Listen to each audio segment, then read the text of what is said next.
நம்ம இந்த வீடியோவில் இந்த தமிழ் சென்டென்ஸ்க்கு எப்படி இங்கிலீஷ் சென்டென்ஸ் மேக் பண்ணலான்னு பார்க்கலாம். இந்த சென்டென்ஸ் எல்லாமே கோயிங் டு வச்சு தான் வரும். நான் இன்று பள்ளிக்கு செல்கிறேன். ஃபஸ்ட்டு நம்ம சப்ஜெக்ட் எழுதுவோம், நெக்ஸ்ட்டு தான் வெர்ப் எழுதுவோம். இதில் சப்ஜெக்ட் யார்? நான். நெக்ஸ்ட்டு வெர்ப் எழுதுவோம், செல்கிறேன். நான் செல்கிறேன் ஃபஸ்ட் எழுதுவோம். நான்கு இங்கிலீஷில் ஐ. செல்கிறேன் கோயிங் டு வருமா? I am going to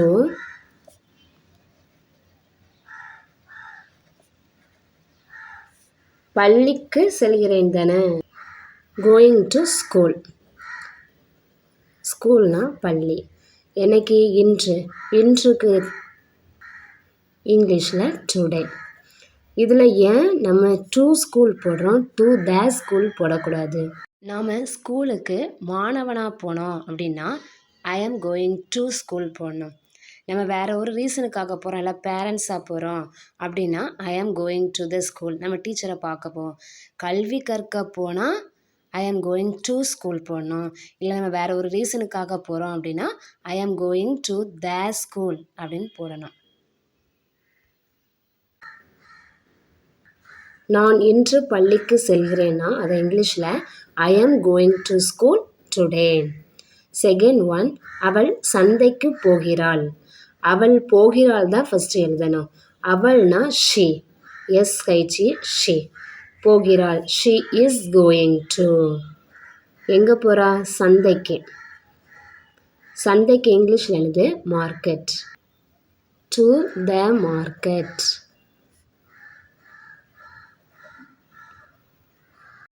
நாம் சந்தைக்கு போகிறோம் அப்படின்னா she is going to the market தான் போடணும்.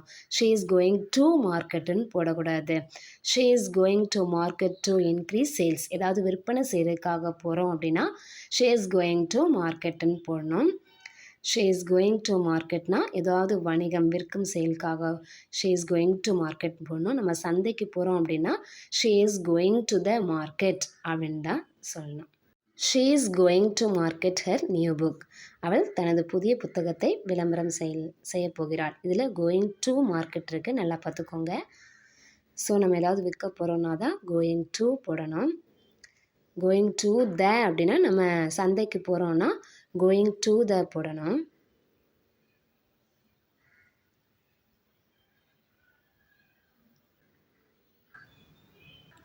நாங்கள் மாலையில் பூங்காவிற்கு செல்கிறோம். ஃபஸ்ட்டு நாங்கள் செல்கிறோம் தான் எழுதணும். நாங்கள்னா இங்கிலீஷில் வி. வி வந்தால் ஆர் தான் வரும். We are going to. எங்கே போகிறோம்? பூங்கா. பூங்கானா பார்க். The park. எப்போ போகிறோம்? மாலையில். மாலைனா ஈவினிங். ஸோ இந்த ஈவினிங். EVENING. நாங்கள் மாலையில் பூங்காவிற்கு செல்கிறோம்னா இங்கிலீஷில் we are going to the park in the evening. அவர் நாளை ஜிம்மிற்கு செல்கிறார். அவர் செல்கிறார் ஃபஸ்ட். அவர்னா இங்கிலீஷில் he is going to. எங்கே? ஜிம்முக்கு. So the gym. என்னைக்கு போகிறாரு? நாளை. ஸோ நாளைன்னா டுமாரோ. எப்போவுமே டுமாரோ, டுடே, எஸ்டர்டே இதெல்லாம் லாஸ்ட்டில் தான் வரும். அவள் நாளைக்கு ஜிம்முக்கு போவானா she is going to the gym tomorrow. அவங்க போவாங்கன்னா they are going to the gym tomorrow. அவங்க இந்த வார இறுதியில் திரையரங்குக்கு செல்கிறாங்க. இந்த வார இறுதினா திஸ் வீக்கெண்ட். வீக்னா வாரம், வீக்கெண்டுனா வார இறுதி. திரையரங்குனா theatre. They are going to the movie theatre. படம் பார்க்க தானே போவாங்க. THEATER. எப்போ போகிறாங்க? திஸ் வீக்கெண்ட், இந்த வார இறுதியில். So this weekend. இந்த வார இறுதியில் அவங்க திரையரங்குக்கு செல்கிறாங்க. அதை இங்கிலீஷில் they are going to the movie theatre this weekend. அடுத்த வாரம் என் பாட்டியை பார்க்க போகிறேன். அடுத்த வாரம்னா இங்கிலீஷில் நெக்ஸ்ட் வீக். வீக்னா வாரம், நெக்ஸ்ட் வீக் அடுத்த வாரம். பாட்டிக்கு இங்கிலீஷில் என்னது கிராண்ட் மதர். பார்க்குறதுக்கு இங்கிலீஷில் விசிட். நம்ம பார்க்க போகிறோம் அப்படின்னா. நான் பார்க்க போகிறேன் என் பாட்டியை. ஐ ஆம் கோயிங் டு விசிட். பாட்டியை பார்க்க போகிறோன்னா I am going to grandmother. இல்லைனா டீச்சர் யாராவது நம்ம பார்க்க போகிறோன்னா I am going to visit my class teacher. இல்லை எங்கள் அங்கிளை பார்க்க போகிறோம். I am going to visit my uncle next week.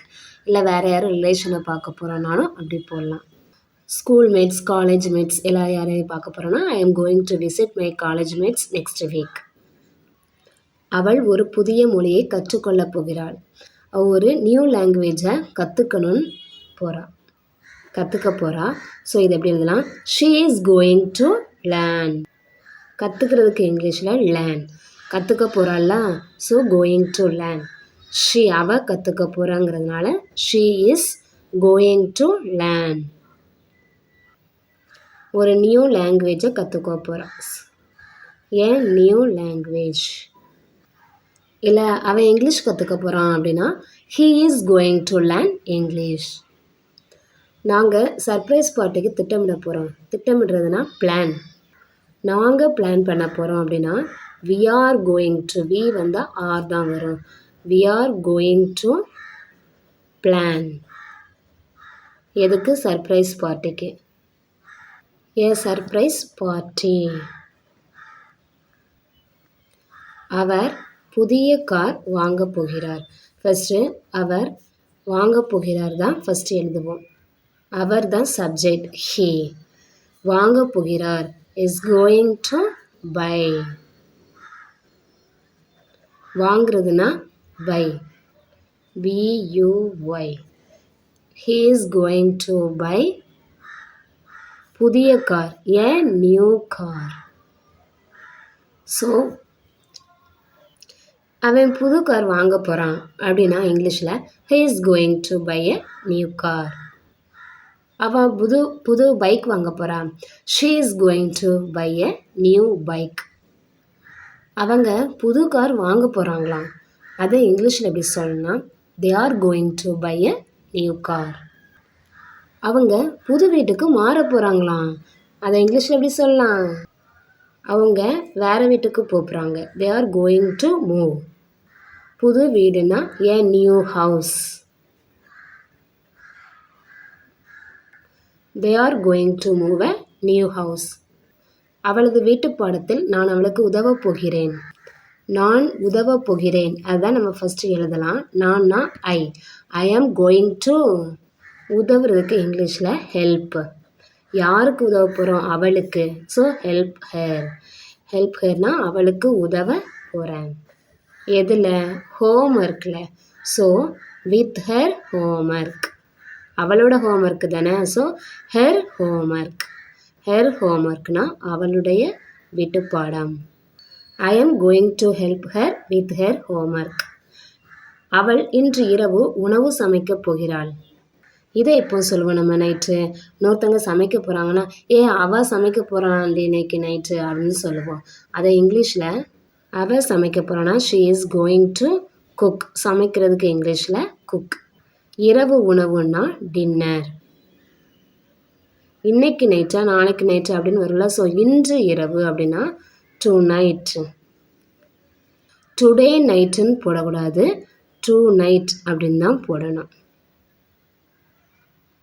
She is going to cook dinner tonight.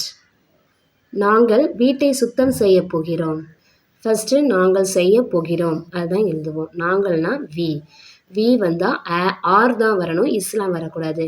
We are going to. என்ன பண்ண போகிறோம்? சுத்தம்னா க்ளீன். CLEAN. க்ளீன் பண்ண போகிறோம். எதை? வீட்டை. க்ளீன் த ஹவுஸ்னா வீடு. ஸோ நாங்கள் வீட்டை சுத்தம் செய்ய போகிறோமே இங்கிலீஷில் எப்படி சொல்லணும்? We are going to clean the house. அவன் தேர்வுக்கு படிக்க போகிறானா. அதை இங்கிலீஷில் அவன்னா ஹீ இஸ் கோயிங் டு. அவன் போகிறான். He is going to. என்ன பண்ண போகிறான்? படிக்கனா இங்கிலீஷில் ஸ்டடி. அதாவது எல்லாரும் விளையாண்டுட்டு இருப்பாங்க.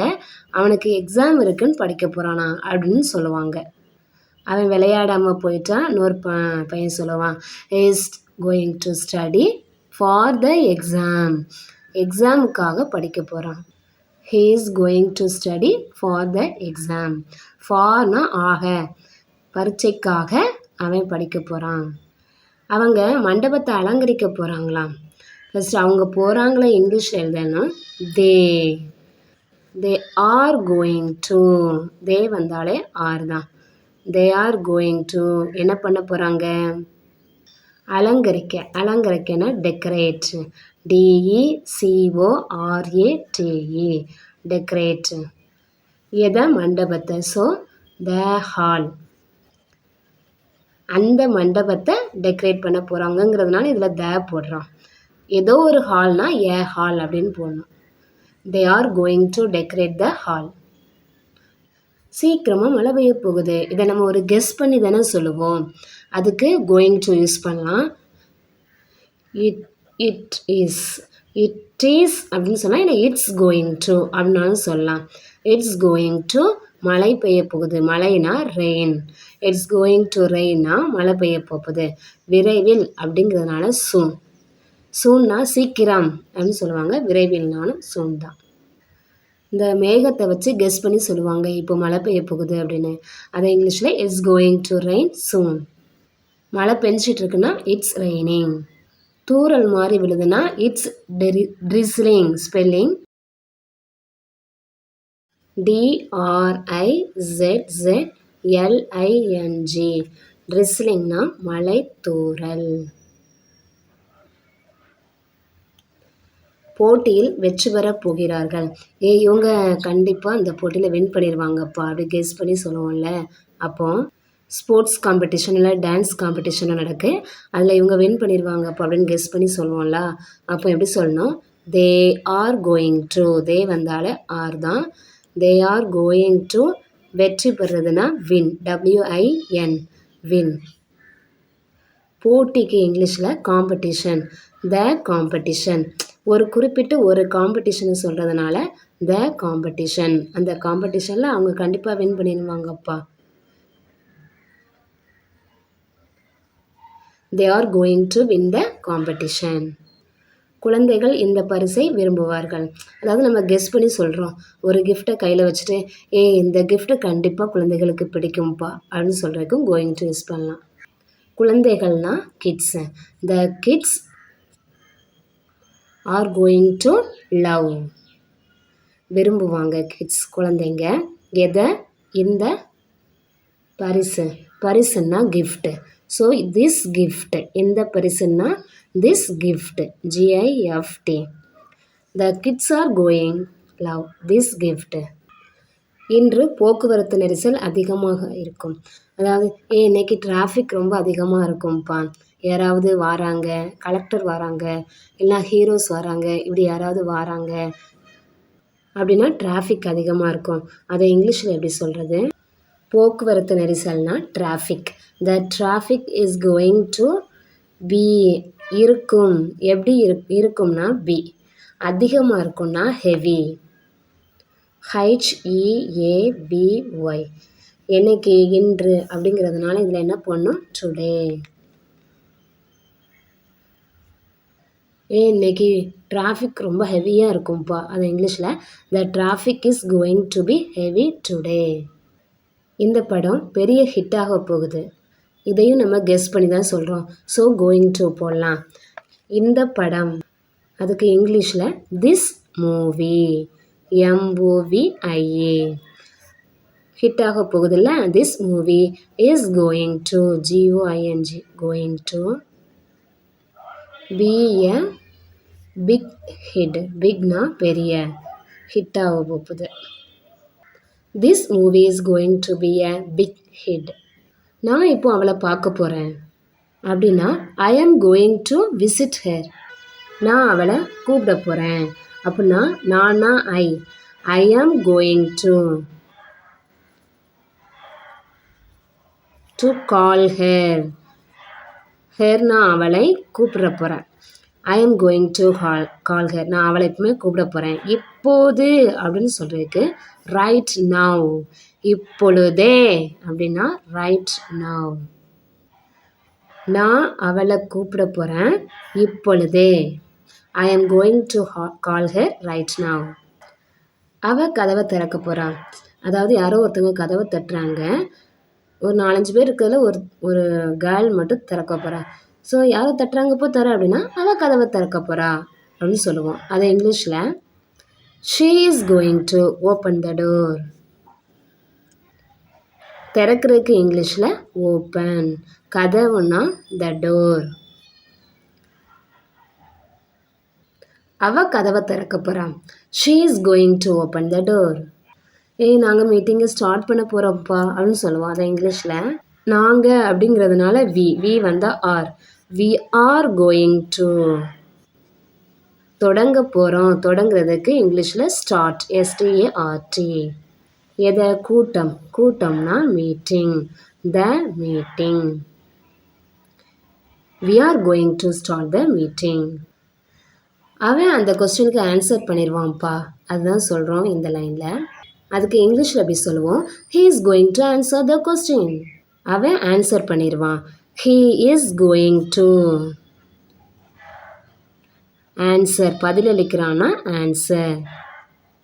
He is going to answer கேள்விக்கு கொஸ்டின். The question.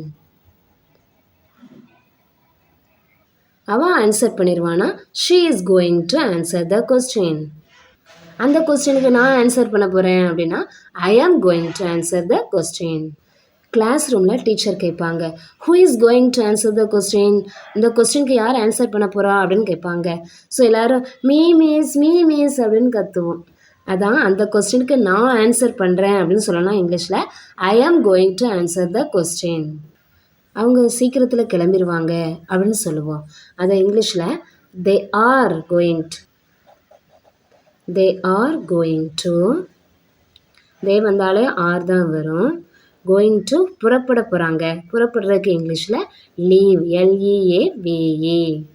விரைவில்னா சூன். அவங்க சீக்கிரமாக இங்கேருந்து கிளம்பிடுவாங்க. இவெல்லாம் நம்ம பாசிட்டிவ் சென்டென்ஸ் பார்த்தோம். இதெல்லாம் நெகட்டிவ் சென்டென்ஸ். நீ வைக்கிற விருந்துலாம் நான் கலந்துக்க போகிறதே இல்லைடா அப்படின்னு சொல்லுவோம். விருந்துனா என்னது? பார்ட்டி. PARTY. கலந்துக்கிறதுக்கு இங்கிலீஷில் அட்டன் பண்ணுறோம். இது நெகட்டிவ் சென்டென்ஸ் அப்படிங்கிறதுனால ஐ ஆம் நாட் கோயிங் டு. நான் கலந்துக்க போகிறதில்ல. I am not going to